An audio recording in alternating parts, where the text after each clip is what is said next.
Hi and welcome to another Free.volous episode. This video is cursed. Just today, this is the fourth try into making this video, and I've been thinking about the things regarding this video for over years now. I really came up to a plan that I think I can stick to several months ago, and I have not been able to start this series because I cannot do the freaking introduction video properly.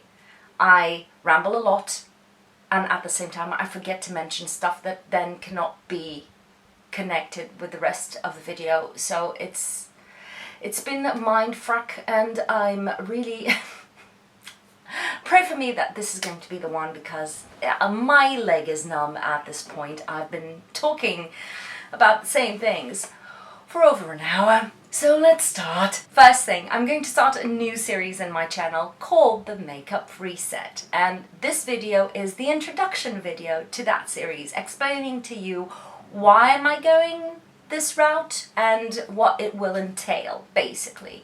And if you're wondering, you can keep me in the background. I'm just going to chat, but stay with me and let's chat. And I think we should exchange our impressions regarding this subject that I'm going to go into when it comes to Makeup Reset. And it has lots of variables into it, so that's why it's so complicated to make this video. So, Makeup Reset. Why? Because I want to rekindle my connection with my makeup collection. If you've been watching my videos for a while, you've noticed that I've been steering away from makeup over the past year and a half, maybe a bit longer, except for some up close and personals, because I can't without my foundations. But I've been kind of steering clear of makeup videos. I've been dipping back in for the past months,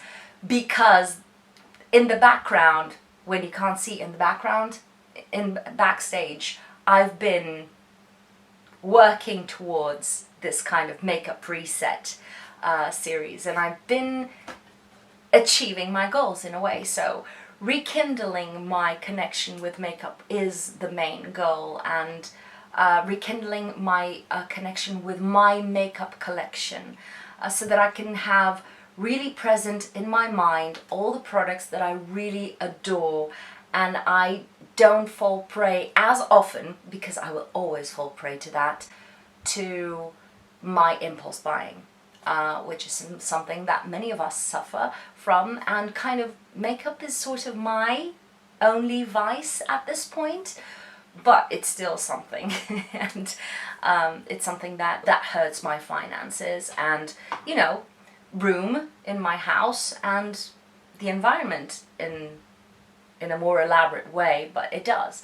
So yeah, I wanted to kind of curate my collection, edit it out, make sure that I know everything that I have, I keep everything that I really love, and reconnect with stuff that I haven't been using in a while, so that then I can feel assured when I try to make a new purchase that I have the room for it, and that I have the room for it, that I don't have any repeats in my collection. And this all comes from the fact that both as a normal and average consumer that is really interested in makeup and beauty stuff, and as someone who actually has a tiny micro nano channel and Instagram account where I share my stuff and my impressions with you, I've been feeling very overwhelmed with the route that the beauty industry has taken over the past, I'd say, decade.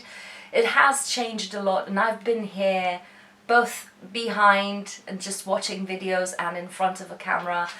I've been seeing it change, and there are some changes that I don't relate to anymore, but that have been affecting me regardless, and the way that I address makeup and beauty products. It's been really weird, because now we are induced into a FOMO coma, kind of.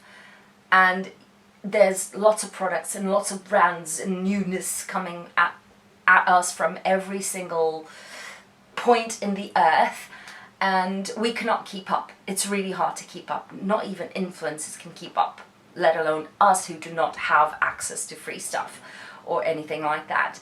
And at the same time, when you finally, either as an influencer or as someone who has a channel, when you finally get your hands on something and you show it, it becomes completely irrelevant. If it's not already irrelevant, which is what happens to me because I live in Portugal and I don't get stuff for free before launches and stuff like that. So I go to the shops and buy, or I order online and wait for 3 weeks for stuff to show on my doorstep. So there's always that delay as sort of a content creator. I hate that expression. But at the same time, as a normal average consumer, it's really frustrating that you've been building up all that anticipation to get something new that you really wanted. You finally get your hands on it, and then you come to the internet or something to share that I have it, I love it, and nobody is talking about it anymore. And it's really, you shouldn't depend on other people to feel fulfilled, of course, but there's this part of sharing your experiences regarding a product, and suddenly you get there and they say, oh, we're not talking about that anymore, have you heard of this? And you're kind of like, oh, really? Really? Seriously? And that's how I feel, both, as I said, as a content creator and an average consumer, because I remember the times when launches were the launches were kind of really spaced out. There were few and far between enough so that a genuine anticipation was built before stuff was coming out. And when it came out, and influencers, YouTubers, whatever, and we as normal people got our hands on that stuff, we were happily using that single product for months. And if we would step onto the YouTubes, we would see dozens of people with thousands or millions of different iterations on the same product. Thousands of variations on the same theme, which was that eye palette. And each person was using it in a slightly different way, and that was showing their tips and tricks and how they use this color and that and that. And it was so interesting, legitimately interesting and stimulating, and it really helped you cherish what you already had, in a way, as an average consumer. And nowadays, they get everything for free before launch, fair enough. But then they show it once, maybe twice, if they really are into that product, within the space of a couple of weeks, and then you don't hear about it anymore, except maybe in a yearly ranking or something like that. So products become irrelevant as soon as they are launched, and that's something that I miss. Feeling part of a community of people that really cherished what they already had. And I miss being like that too, because I'm not an isolated incident, and I'm not on my high horse saying I do the right thing and everybody else is crap. That's not what I'm saying. I'm saying that as a whole things have changed, and the dynamic has flowed into something that I don't feel as excited anymore. Don't get me wrong, I still watch and I wanted to do videos on what's new and what's coming up. I still subscribe to Trend Mood, and I miss the beauty news and all that, but it's kind of like, yeah, there's so much stuff, and lots of it is repeats, of course, because not everybody can innovate, and technology cannot bring you that much innovation in such a short period of time. But it's iterations on the same thing, but multiplied by thousands of brands that are doing the same, hyaluronic acid concealer or whatever, that doesn't have a fair shade range. On that, they just refuse. to change, but they add the skincare benefits or whatever trend there is. Everybody is exploring the same trend and bringing similar products. And I'm feeling a bit tired of being influenced by that, if that makes sense. And the way that I found to work around this kind of stuff is looking at my collection, which is in itself already overwhelming because I have more makeup than a face can deal with, and I will continue to be that person. I really like to have a luxurious kind of collection, but I still feel I have lots of stuff that I'm not using anymore, that I don't like anymore, that are expired. That comes from kind of that two things, which are, on one side, for a long time I couldn't afford makeup. I had to really save to get it. So I have still that brain where I need to keep this because I'm going to need it later, you know? And I can't get, unless I have someone that I know will grab it and be really happy with it. If I'm sending it to the unknown, I feel really bad, and at the same time it's a matter of thinking that I'm responsible for my own waste. So if I get rid of something, I'm generating waste. And coming to that, basically and this is my way of thinking, please don't come at me with daggers, completely needless. This is how I'm dealing with the situation. You can do your own thing. We can draw inspiration from one another, but just don't attack people. That's not nice. But what I was saying is that I came to the realization that basically waste is generated the moment a product or an item is created in a factory, in a lab, it doesn't matter. That's when the waste begins. And even if I refuse to throw away anything that I own from now on till the rest of my days, it will end up in a landfill regardless, because it already exists. What I already own and what I acquire from now on will exist. And before I acquired it, it already existed. I'm not throwing the blame on that side of things. I'm picking up stuff where it starts, which is with me, and thinking I can buy less from now on, which is cool. And regarding what I already have, if I am responsible, truly responsible for what I already have, I can, if I decide to throw something away that I can't give away to anybody or a charity or anything, I can just pick the product up, empty it out properly, and properly separate each little component and properly recycle it as much as possible. And this will reduce as much as possible the amount of waste that I leave behind, both when I throw something and when I get something new. And that's my process regarding this, because I had to face the thought of a declutter. That was one of the things that was really keeping me behind, was kind of like, but you haven't finished this product up.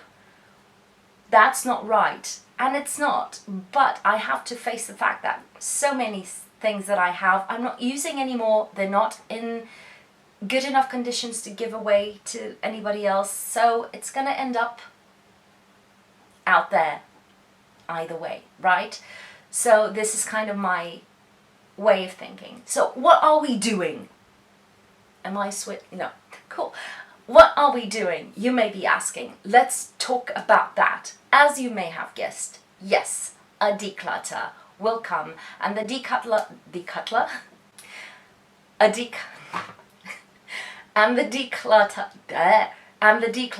will happen in stages. So I won't do a full declutter in one video. That would be impossible, even because I talk too much. But even if I didn't, I will do, palettes and singles and lipsticks, and I will divide it by subjects. And within the declutter, I will have sort of a second chances phase for some products, which are the ones I'm not sure I want to get rid of. I don't remember how they perform, if they still fit my needs, or if they become completely irrelevant in my makeup space. So that's another kind of video. And also within the declutter, I want to go and do repotting and depotting and repanning and depanning, which is something that I really enjoy, and it really condenses my collection in terms of space, and it allows me to keep, let's say, cream products that are going to expire before I use them up. And I know that, and I know I'm not going to use them just fully like you would in a panning project. So I'm not going to use them every single day until they finish. So I know they will end up forgotten if I don't use them. I prefer to take a bit of that cream product, put it in an empty palette, like a view set palette, create a mini palette with all those kinds of products, and have that mini palette in my drawer, ready to go. I just did my face with one of those things today, and I have it. It's really handy. Than having a drawer cluttered with full packaging or fully packaged products that I'm not going to reach for as easily. So that for me has been working really well. I've started this. I told you this has been months in the making, but yeah. So yeah, that's one of the things that I really want to do: repotting, repanning, picking up stuff that I want to preserve for a bit longer, but getting rid of the clunky packaging and making more accessible and to my eyes, because I need to remember I have that product. And let's say I'm keeping a palette because of 2 eyeshadows. If I'm not giving that palette away, if I really want to keep those 2 eyeshadows, I'm going to take those 2 eyeshadows out and get rid of the rest of the palette. I don't care. That's my way of thinking. And yeah, that's it. So the declutter, the second chances, and the depotting are the main characters of this series. These are the things that I'm going to do, and I hope at the end I will have a more consolidated collection that I will remember to look into when something new comes up, and I want to see if I already have something that is similar or can do that kind of purpose, which is something that, you know, I personally fail to do very often. And yeah, I really want to be more of that person more often. I don't know if I should do a panning challenge, because if you don't know what it is, a panning challenge is when you get some products and you decide to use them all up at once and not use anything else. And I don't know if that fits my character. That's the one thing that I've been thinking, going back and forward. Maybe I'll do kind of a panning challenge for certain products, but I don't think, for instance, foundations, I could do that, because my skin changes a lot and I can't just stick to one foundation until I finish it up. And that would leave a backlog of foundations either way, right? I don't know. Maybe if you want to see me doing a panning project, leave me your suggestions down below and let me know how you would go about it. If you have that kind of brain that I have, that really is going all over the place, and today I'm going into neutrals and tomorrow I'm going to go into bright glitters, and you're never set in your ways. I wish I was a makeup minimalist, but I wasn't born that way. And another thing that I don't know if I'm going to do fully, but I'd like to kind of embrace, and I've done that for my skincare collection to an extent, is to not create a one in, one out policy, because that would be a bit difficult, but maybe setting myself to, if I want to buy something new, do I have something older that I want to get rid of, or that is on its way out? So that would create a rotation of products, a bit more frequent. But we'll see. We'll see how I feel about that. I'm not going to go into the no-buy, at least for now. I don't feel like I'm in the mental space to make that happen in a helpful way for my mental health. I think it would contribute to my anxiety to feel restrained. I like some, I like some restrictions, some organization, some rules in my life, but I cannot feel restricted or I will go into complete berserk mode. feeling like I'm completely stuck in my body and I cannot go out, and how can this happen to me? And I have that with food, I have that with lots of stuff. So I don't think I'm going to go into a no buy, at least for now. Maybe if my mind changes, this is all kind of fluid and I can make any changes at any time, but that's kind of where I'm going with this. So yeah, there you go. A declutter, depotting, second chances, maybe a project ban with some products, and maybe a one in, one out policy when everything is consolidated, and hopefully that will make me be more mindful of my purchases when I do them, and also to think first of what I already own before going into something new. That will be wonderful. And yeah, this is the video. I hope I haven't forgotten anything. If I have, future me, please let it go. Publish the damn video because this is appalling. But anyway, this was the video. This is what's coming. I hope you're gonna be in for the ride. This is not gonna be every video regarding my makeup reset. I will sprinkle makeup reset videos. It's a new kind of video that I'm gonna do, adding to whatever I'm doing already when it comes to reviewing products and skincare and my empties and all of that, and I will never stop with my up close and personal. I don't care if only 3 people watch it. It's my favorite kind of video to do.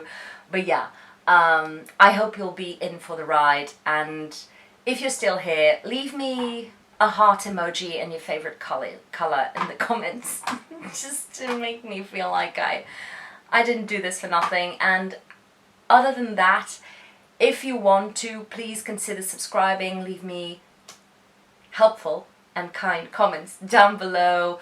Leave me a like also if you've enjoyed this video, if you're excited about this series, and as usual, thank you for spending your time on me, and I'll see you in my next video. Bye!